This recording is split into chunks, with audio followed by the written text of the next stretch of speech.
Me llamo Scarlett Hayes. Tengo 32 años y soy directora financiera en Texas. Solía creer que si era lo suficientemente buena, generosa, desinteresada, algún día me aceptarían como parte de la familia. Pero todo cambió el día que escuché a mi papá decirle a mi hermana menor: Scarlett es una carga. Nadie quiere casarse con alguien como ella. Dijo esas palabras dentro de la misma casa por la que yo estaba haciendo los pagos cada mes. Yo era quien cubría todas las cuentas, los gastos médicos, incluso la matrícula universitaria de Ava. ¿Y qué recibí a cambio? Frialdad, burlas, y un plan para quitarme lo poco que todavía tenía. ¿Alguna vez tu propia familia te ha menospreciado, incluso cuando eras tú quien lo sostenía a todos? Si alguna vez te has quedado callada, pensando es mi familia, quédate, porque yo no respondí con fuego. Elegí sacar la mano de las llamas. Y esta historia empieza justo en ese momento. Antes creía que la familia era ese lugar donde podías bajar la guardia. Donde no tenías que demostrar nada. Donde no hacía falta ser impresionante para ser querida. Cuando mi papá sufrió un derrame cerebral hace 5 años, puse casi toda mi vida en pausa. Recién me habían ascendido y estaba en pláticas para abrir una sucursal con unos colegas. Pero una noche lluviosa, mi madre me llamó, llorando al teléfono. Ese vuelo de regreso a Texas fue una de las pocas veces que no llevé la laptop conmigo. No lo pensé demasiado. Solo pensé, me necesitan. Y cuando alguien te necesita, si te importa, haces lo que sea. Lo que esté a tu alcance. Volví a vivir a la casa vieja. El primer piso lo adaptamos para que mi mamá pudiera cuidar a mi papá. La sala se convirtió en su espacio de rehabilitación. Yo me mudé al sótano, donde antes guardábamos la ropa de invierno. Cada mañana preparaba café, hacía un desayuno bajo en sodio, llevaba a mi papá a terapia y después manejaba hasta el trabajo. No soy enfermera, pero aprendí a cambiarle las vendas, bañarlo y llevar el control de sus medicamentos. Mi mamá era torpe para hacer las compras. Y Ava, mi hermana, estaba en su último año de universidad. Nadie me pidió que hiciera todo esto. Pero tampoco nadie me preguntó jamás: ¿estás bien? Durante los primeros 3 años, mantuve el hábito de comprarme un pastel pequeño en mi cumpleaños. En casa nadie lo recordaba, pero pensaba que quizá tenían cosas más importantes en la cabeza. Nunca lo mencioné. No soy de las que necesitan una fiesta para sentirse valiosas. Pero todo empezó a cambiar cuando Ava se graduó. Lo recuerdo como si fuera ayer, una tarde abrasadora. Salí antes de una reunión. Manejé casi 2 horas solo para llegar a su graduación. Me quedé callada entre la multitud, con un ramo de girasoles en las manos. Cuando Ava bajó del escenario, vi a mi mamá limpiarse las lágrimas. Mi papá, en su silla de ruedas, asintió con orgullo. Estaba por acercarme a entregarle las flores cuando me congelé. Ava estaba presentándole a su nuevo novio. Ella es Scarlett, mi prima. Vive con nosotros, pero es algo reservada. ¿Prima? No entendía cómo esa palabra le salió tan fácil. Me quedé ahí parada, con el ramo ya marchito en las manos. Ava no volteó a verme. Mi madre forzó una sonrisa, me llevó a un lado y me susurró: no te lo tomes personal. Lo dijo por conveniencia. A su novio no le gusta lo complicado de las familias. No dije ni una palabra. Me fui antes de que empezara la fiesta. Desde entonces, Ava casi nunca volvió a llamarme hermana. En las cenas, ella y mi mamá susurraban entre ellas. Yo me sentía como una inquilina en la casa que yo había comprado. Sentada en la mesa que yo había pagado, y ni siquiera me invitaban. Aún así, seguía pagando la luz, el agua, los gastos médicos de mi papá. Incluso la matrícula de Ava para su posgrado en California, porque quería hacer un MBA. Todo salía de mí. Y no tenía a nadie con quien desahogarme. No tengo esposo, ni hijos, ni familiares cercanos que lo entendieran. La gente solo ve mi carrera y dice: Scarlett es tan fuerte. Pero cada noche, regresaba al sótano, encendía la lamparita y me quedaba inmóvil durante horas. No porque fuera débil, sino porque nadie sabía lo agotador que es ser siempre la fuerte. Mi madre empezó a dejar caer indirectas de que no debería quedarme soltera para siempre. Que debía pensar en mis deberes como hija. Que no importa que tan exitosa sea una mujer, sin marido no es nada. Y yo callaba. Había callado tanto tiempo. El suficiente para que creyeran que no sabía nada. El suficiente para que pensaran que siempre estaría ahí, callada, confiable, sin quejarme, sin pedir nada. Pero todo empezó a desmoronarse. Una tarde cualquiera, llegué a casa más temprano de lo habitual y vi en la encimera de la cocina una solicitud de préstamo bancario para la boda de Ava. Tenía mi nombre. Y también tenía mi firma. No me enojé. No grité. Solo me quedé mirando los papeles fotocopiados. El vapor de la sopa llenaba la cocina. Mi mamá y Ava reían en la sala. En la televisión pasaban una película de Hallmark.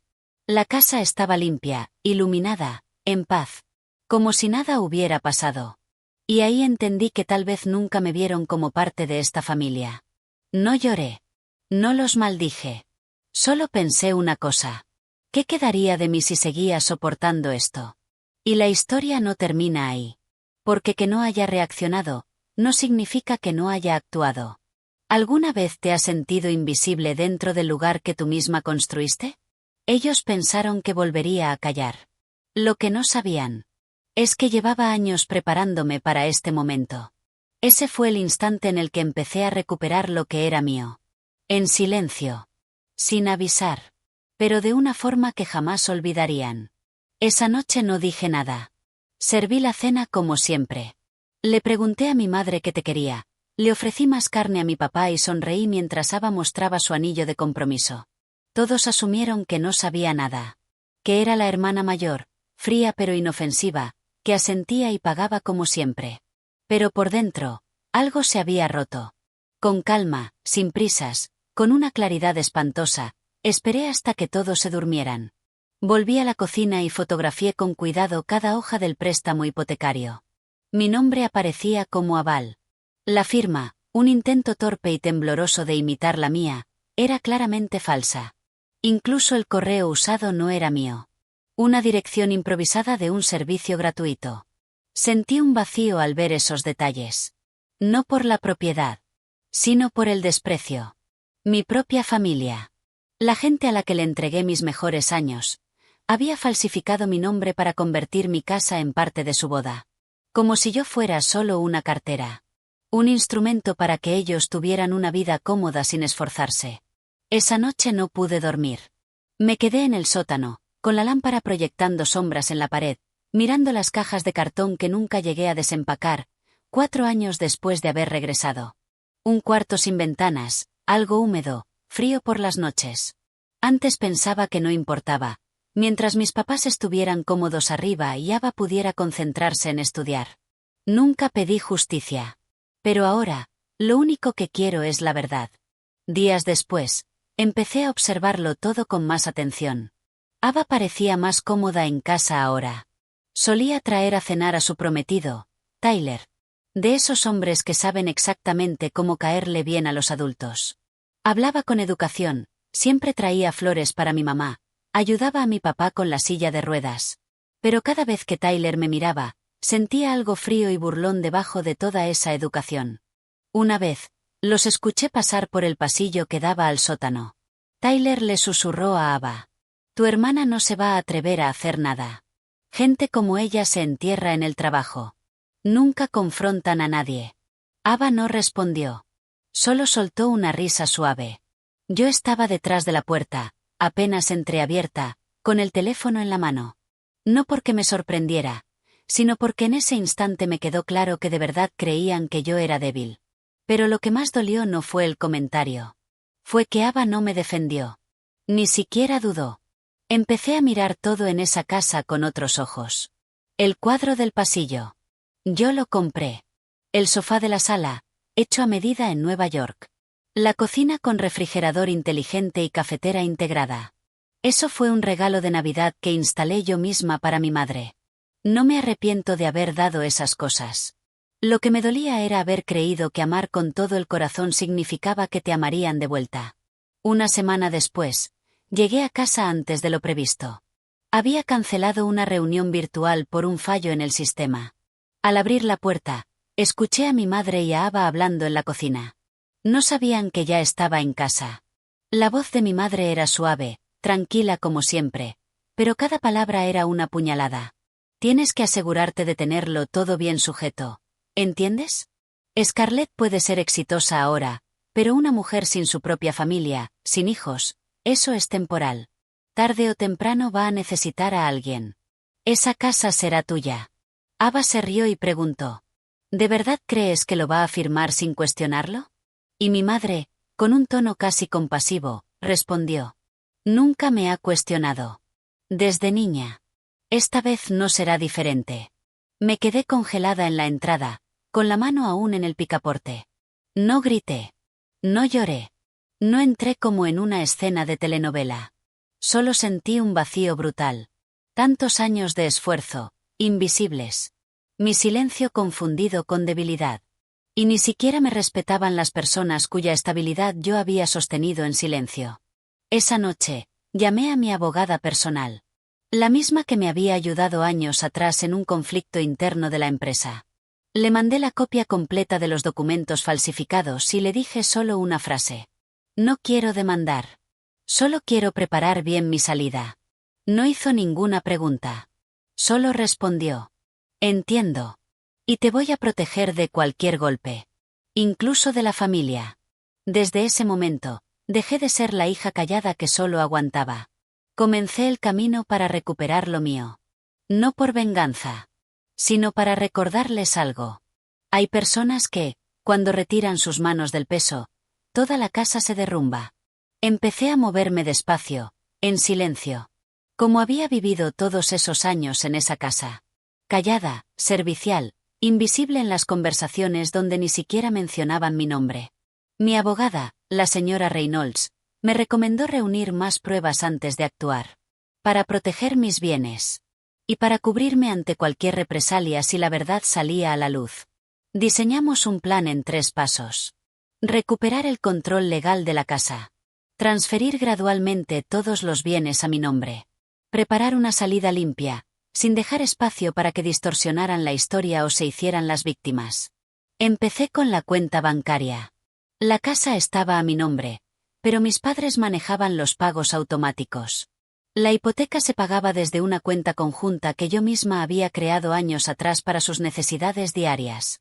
Cancelé todas las transferencias programadas y abrí una nueva cuenta, sin vínculo con mi ingreso empresarial. Luego envié una carta al banco solicitando verificación de firma en los documentos recientes de la hipoteca. Sí, los mismos que habían falsificado. El banco respondió con un correo. Adjuntaron imágenes de las cámaras de seguridad del día en que supuestamente firmé. En ellas se veía claramente a mi madre, y a un empleado del banco que ya conocía. Guardé todo. También contraté discretamente a un investigador privado. No para espiarlos, sino para rastrear el historial completo de transacciones ligadas a los documentos falsos. Quería asegurarme de que no quedara ni un solo detalle que pudiera volverse en mi contra. Mientras tanto, seguía con mi vida como siempre. Seguía despertando temprano. Seguía preparándole té a mi madre. Seguía paseando a mi padre en su silla de ruedas por el jardín. Seguía sintiendo cuando Ava hablaba emocionada del vestido de novia que se había probado. Seguía sonriendo cuando Tyler decía que se mudaría después de la boda para darle vida a la casa. Ellos no sabían que yo ya había empezado a empacar lo que era mío. Empecé por las cosas pequeñas en el sótano. Libros, documentos, muebles que yo misma había elegido. Dejé los objetos grandes y visibles. Sabía que si me movía muy rápido, sospecharían. Cada semana llevaba unas cajas a mi oficina y las guardaba en una sala privada del sótano de la empresa. Nadie preguntó. Asumieron que estaba ordenando o planeando una mudanza. También empecé a reescribir mi testamento. 10 años atrás había redactado una versión simple, donde dejaba todo a mi familia. Por si algo me pasaba. En aquel entonces creía que era un acto de respeto filial. Ya no. Bajo la guía de la señora Reynolds, reescribí todo. Creé un fideicomiso para una organización que apoya a mujeres explotadas financieramente por sus propias familias. Incluí una cláusula para transferir mis acciones de la empresa a mis socios si algo me pasaba. Para que nada, absolutamente nada, terminara en manos de quienes intentaron robarme. Oh, yo lo sabía. Nadie preguntaba. Y entonces, un jueves por la mañana, recibí un mensaje del banco. Los documentos falsos habían sido oficialmente marcados y enviados al departamento legal. Eso significaba que ya no podrían usarlos para conseguir una hipoteca. Me sentí más ligera. Pero también supe que se venía una tormenta. Ese mismo día, mi madre abrió la puerta de mi habitación por primera vez desde que me mudé al sótano. Se sentó, puso su mano sobre mi rodilla, con ese gesto de madre preocupada. «Scarlett, ¿estás bien? Te noto algo rara últimamente». La miré, sonreí. «Estoy bien, mamá. Solo mucho trabajo». Ella asintió despacio, con la mirada clavada en mí. Tras unos segundos de silencio, su tono cambió. «Ah, me llamó el banco. Algo dijeron sobre un problema con los papeles de la hipoteca. ¿Sabes algo de eso?» Mantuve la voz serena. «Sí, llamé a preguntar, pero no me han dado detalles. Yo me encargo». Mi madre sonrió apenas y se levantó. «Lo sé. Siempre he confiado en ti, desde que eras niña». No respondí. Y al cerrarse la puerta tras ella, sentí más frío que en una mañana de invierno en Texas. Ya estaban empezando a sospechar. Lo sabía. Pero yo ya estaba lista. Y entonces, ocurrió algo que me quitó el aliento. Esa misma tarde, al llegar a casa, encontré a mi papá solo en el porche. Le temblaban las manos. Sostenía una carta sin abrir. Cuando me vio, me la tendió con los ojos enrojecidos. «Esto venía a tu nombre, pero tu madre intentó esconderlo. Me la dieron por error». La tomé. La abrí. Era un aviso de una agencia inmobiliaria. Confirmaban que estaban procesando una solicitud para vender la casa. La firma de la vendedora era la mía. Yo nunca había firmado eso. Me quedé helada. ¿Vender la casa? ¿Quién estaba detrás? No necesitaba preguntar. Ya lo sabía. Y aún en ese punto, todavía creían que no haría nada. Que me quedaría callada, como siempre. Que dejaría que manipularan mi vida como si yo solo fuera una máquina de hacer dinero. Sin voz. Apreté la carta con fuerza. Ellos no tenían ni idea de que justo eso era lo que acababa de romperme del todo. Y esta vez, no habría regreso. Sin disculpas. Sin explicaciones. Me iría, como la que había sostenido a toda la familia en silencio. Y por fin, soltaría. No me fui de inmediato. Necesitaba una salida elegante. Sin caos. Sin darles espacio para torcer la historia.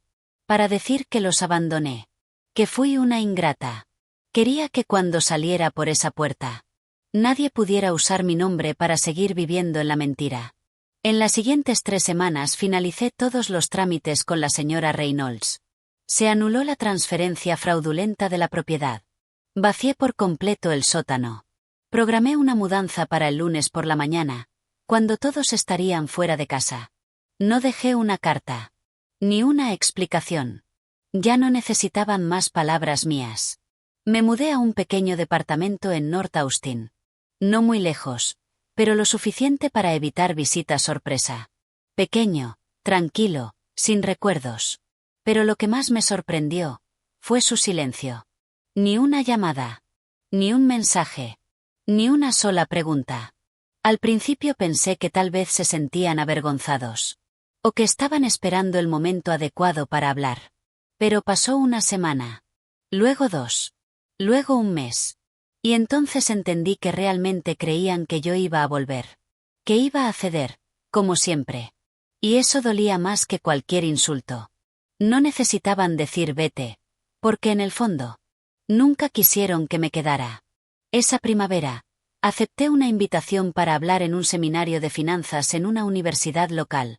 Me sentaron junto a una profesora de mediana edad llamada Marcia, una mujer divorciada que ahora dirigía un fondo de becas para jóvenes.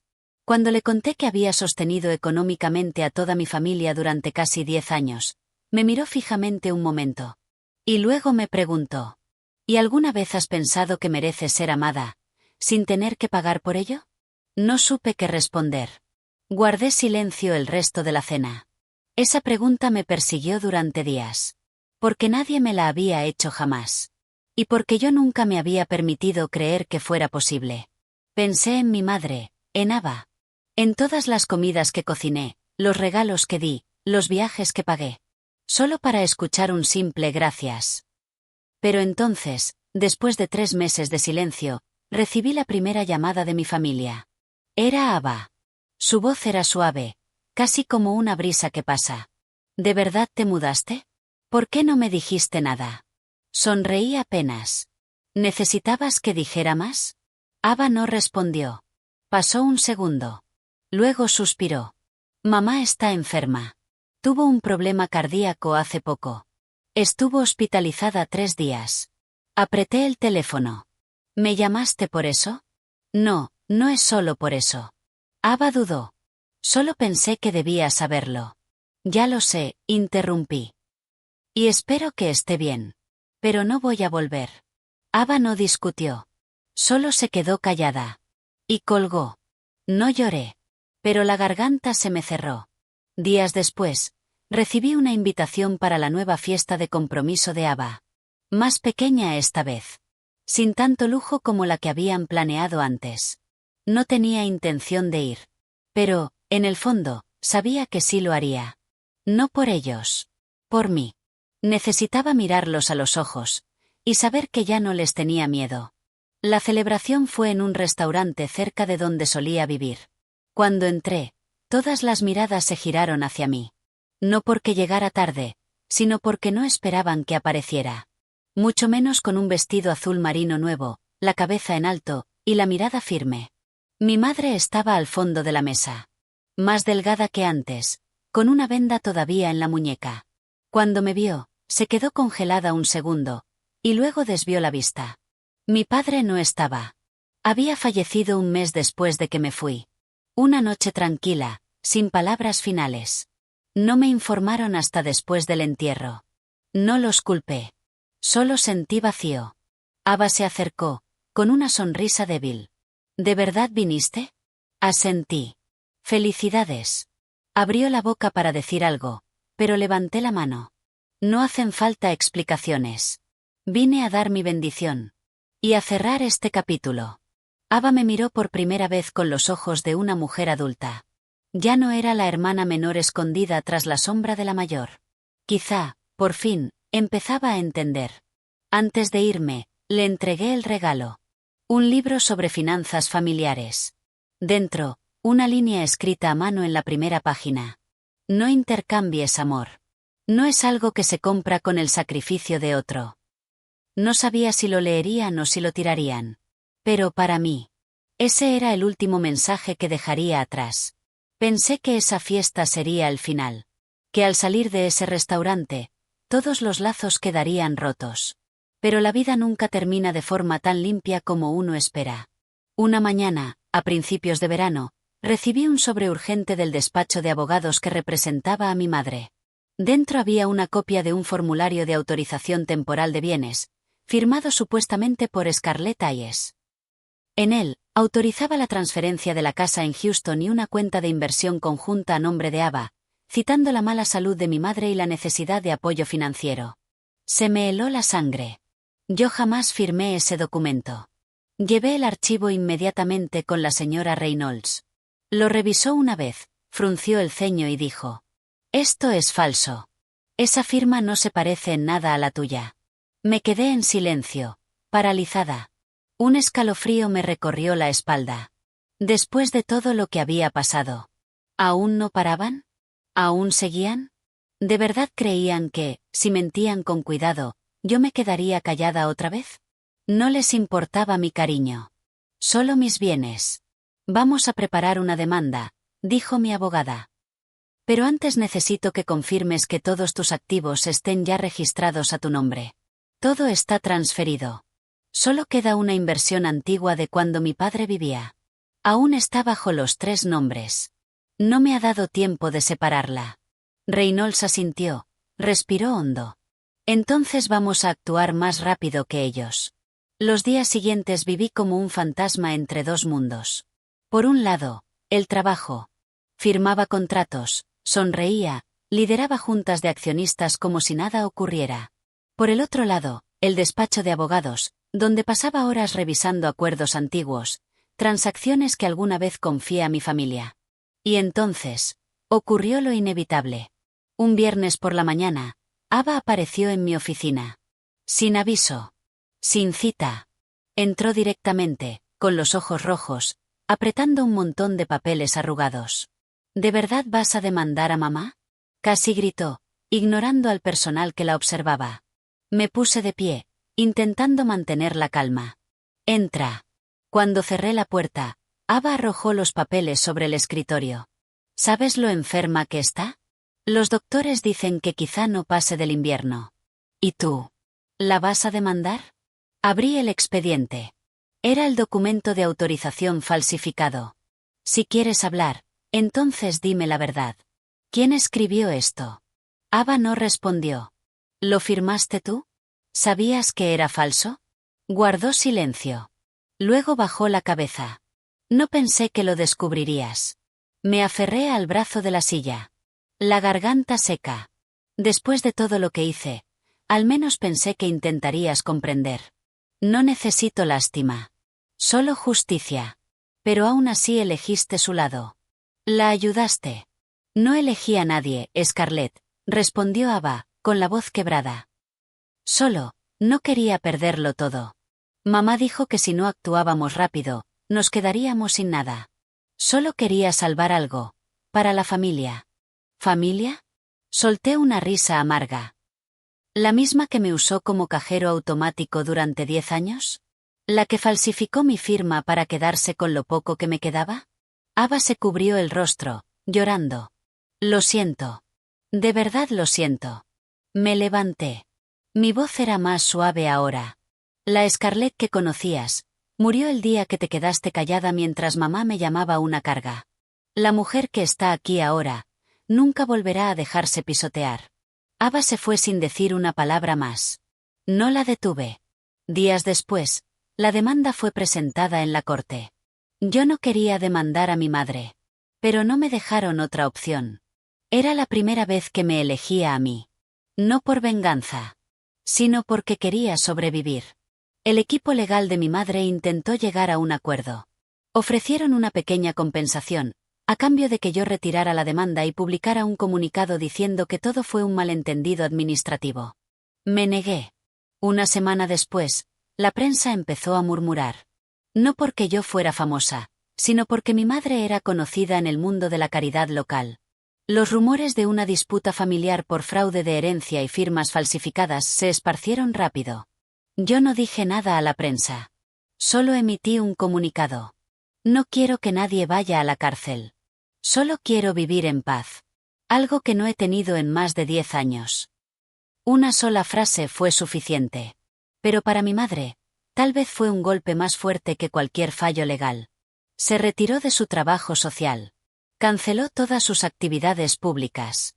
Y entonces, en una mañana fría, Ava me llamó. Mamá quiere verte. Solo una vez.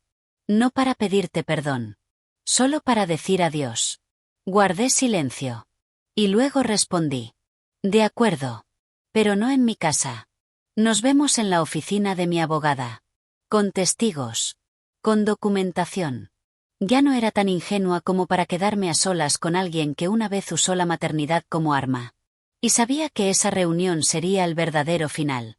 No solo de nuestra relación, sino de la versión antigua de mí. No pude dormir la noche anterior.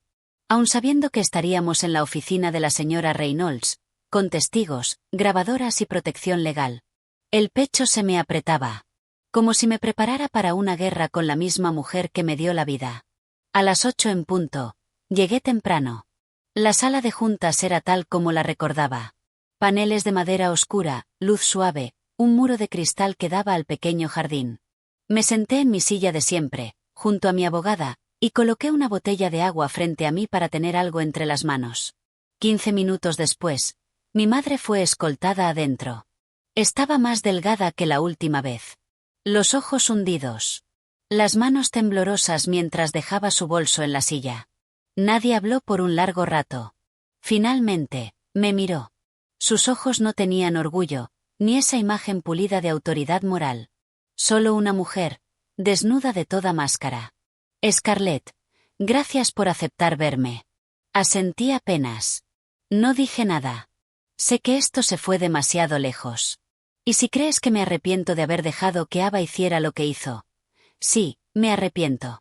Pero si me preguntas si me arrepiento de cómo te traté todos esos años. No lo sé. Levanté la mirada. No por lo que dijo, sino por lo crudo y frío de su sinceridad. Quizá, añadió, quizá nunca aprendí a amarte como una madre debe amar a su hija. Incliné la cabeza apenas. Esperando. Por dentro, me sentía extrañamente vacía. Estaba embarazada de ti cuando estaba desempleada. Y tu padre me obligó a casarme. En aquel entonces, lo único en lo que pensaba era en sobrevivir, nunca en ser madre. No dije nada. No culpé. Solo escuché. Como si hojease el diario de otra persona. Antes pensaba que si eras fuerte, no necesitabas afecto. Que si tenías éxito, no necesitabas protección. Como la que yo le daba a Ava. Pero estaba equivocada. Porque olvidé que incluso los más fuertes necesitan un lugar donde apoyar la cabeza cuando ya no pueden más. Presioné los labios. No para contener el llanto, sino para no ablandarme. No estoy pidiendo perdón, dijo ella, casi en un susurro. Solo quiero que sepas que ahora lo veo claro. Y que ya no tengo fuerzas para seguir fingiendo. La miré largo rato, y finalmente pregunté. ¿Por qué lo hiciste? ¿Por qué falsificaste los papeles? ¿Por qué organizaste todo a mis espaldas? Mi madre soltó un suspiro largo, agotado, casi sin aire. Porque tenía miedo. Miedo de que un día, de verdad te fueras. De que dejaras de ser ese pilar invisible del que todos dependíamos. Tenía miedo de perder el control, de quedarme sola. Y pensé que si me quedaba con los bienes, si seguía teniendo algo de influencia sobre Ava, quizá no me quedarían atrás.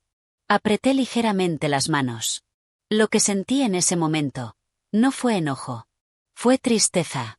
Tristeza por una mujer que cambió toda su vida por aferrarse a algo. Que tal vez se habría conservado con solo un abrazo. Una palabra de amor. Me perdiste hace mucho, ¿verdad? Pregunté con voz apenas audible. Ella asintió. Las lágrimas le surcaban silenciosas las arrugas. Aún tienes tiempo de vivir diferente, le dije. Por ti. Por Ava. Yo no te lo impido. Pero no voy a volver. Nunca más. No se opuso. No rogó. Solo inclinó la cabeza. La reunión duró menos de una hora. En el camino de regreso no puse música. Solo dejé que el sonido del motor se mezclara con mis pensamientos. Había esperado tanto ese momento. Una confrontación real, sin máscaras, sin palabras atoradas en el papel de hija ejemplar. Y cuando por fin llegó, no me sentí triunfante. Solo me sentí ligera. Ligera como quien ya no necesita demostrar que merece ser querida. Esa noche preparé té y me senté en el balcón. Las luces de la ciudad difusas a lo lejos. El viento jugaba con mi cabello, suave como un susurro. Esto también pasará. Sabía que el viaje no había terminado. Pero había superado la parte más difícil. Volví al trabajo la semana siguiente intentando mantener la rutina. Pero algo había cambiado. No en el mundo. En mí.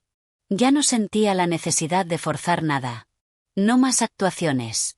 No más hacer cosas para mantener unida a una familia que ya no existía. Había cortado el lazo, de verdad. Y, curiosamente, no sentí ese vacío que tanto temía. Unas semanas después de aquella reunión, Ava me escribió. Solo una línea. ¿Aún quieres seguir en contacto conmigo? Me quedé mirando la pantalla un rato, dudando. Luego escribí. Si vienes con la verdad. Sin mentiras. Sin culpas. Entonces sí. Minutos después, respondió. Entonces empiezo por no poner más excusas. Nos vimos en una pequeña cafetería del centro. Sin abrazos. Sin lágrimas. Sin escenas de película. Solo dos mujeres adultas, frente a frente. Ava iba vestida con sencillez. Sin maquillaje. El rostro algo hundido, pero sereno. No me disculpo para que me perdones, dijo ella primero. Lo hago porque si no asumo lo que hice, nunca voy a salir de la sombra de mamá. Asentí. Eso es lo más difícil. Pero también lo más necesario. Hablamos durante hora y media. No sobre dinero. Ni sobre la casa. Ni sobre herencias. Solo sobre los años en que yo guardé silencio, y ella miró hacia otro lado. Ya no había que llenar el vacío entre nosotras. Solo reconocerlo. Y eso fue suficiente. Ese otoño, terminé de desvincular legalmente mi nombre de cualquier bien relacionado con mi madre o con Ava. Nada más de propiedades conjuntas. Ni autorizaciones. Ni rastros en papel que pudieran arrastrarme si alguien intentaba repetir la historia. Vendí la casa en Houston. Esa casa donde yo sola cargué con todo. Hipoteca. Mantenimiento. Soporte. Y me mudé a Seattle. Una ciudad que solo había visitado una vez, hace 7 años, para mi primera conferencia como invitada. Alquilé un apartamento pequeño. 2 habitaciones. Un balcón. Una cocina acogedora. Nada extravagante. Nada para aparentar. Solo un lugar donde, por fin, pudiera respirar. Cada mañana me levantaba temprano, preparaba café, abría la ventana y veía cómo la niebla se asentaba sobre la ciudad. El sonido callado de un lugar donde nadie me conocía como la hija mayor de los Hayes. Solo como Scarlett. Una mujer aprendiendo a vivir, sin pedir permiso. Empecé a salir por las tardes a caminar por el lago Union. A veces bajo la lluvia. Aún así salía, con capucha, con chaqueta ligera, dejando que cada gota me tocara el rostro. Era una sensación fresca. Honesta. Como si me estuviera quitando de encima años de cosas que se habían hundido demasiado. De vez en cuando, Ava me mandaba mensajes breves. Una foto del gato que adoptó. Una imagen de ella y mamá con un médico en la residencia donde la trasladaron por recomendación médica. No pedía actualizaciones. No visitaba. Pero tampoco la bloqueé. Una vez, Ava escribió: «Todavía no entiendo por qué me perdonaste. Lo sabías todo, y aún así me dejaste ir sin castigo». Le respondí: «El perdón no es porque lo merezcas. Es porque ya no quiero cargar contigo». No sé si eso le dio alivio, o si le dolió más. Pero para mí, era la verdad. En mi cumpleaños ese año, no hice fiesta. No recibí regalos de familia. Pero cené con 3 nuevas amigas. Mujeres que conocí en un grupo de apoyo para emprendedoras. No sabíamos mucho unas de otras. Pero nos entendíamos en todo lo que importaba. Cuando compartí brevemente mi historia, sin drama, una de ellas me preguntó: «¿Alguna vez te arrepientes de haberte ido?». Tomé un sorbo de vino, miré la luz de la vela frente a mí y respondí: «Sí. Me arrepiento de no haberlo hecho antes». A principios de diciembre, recibí una carta del centro de cuidados donde estaba mi madre. El tono era suave, casi respetuoso. La señora Elaine Hayes se encuentra en estado crítico y ha expresado el deseo de ver a la señorita Scarlett, si esto pudiera considerarse. Doblé la carta y la dejé sobre la mesa casi 3 días. No porque no supiera qué hacer, sino porque quería saber si mi corazón aún se movía. ¿Había alguna parte de mí que aún necesitaba algo de esa mujer? ¿Una disculpa? ¿Una mirada de arrepentimiento? ¿O simplemente un punto final? Finalmente, reservé el vuelo. Esta vez, el viaje a Houston no se sintió como ninguno anterior. No llevé maleta grande. Solo un bolso pequeño. Para una noche. Sin sensación de retorno. Sin sensación de escape. Fui como una extraña. Alguien que llega. Escucha. Y se va. La residencia estaba a media hora del centro.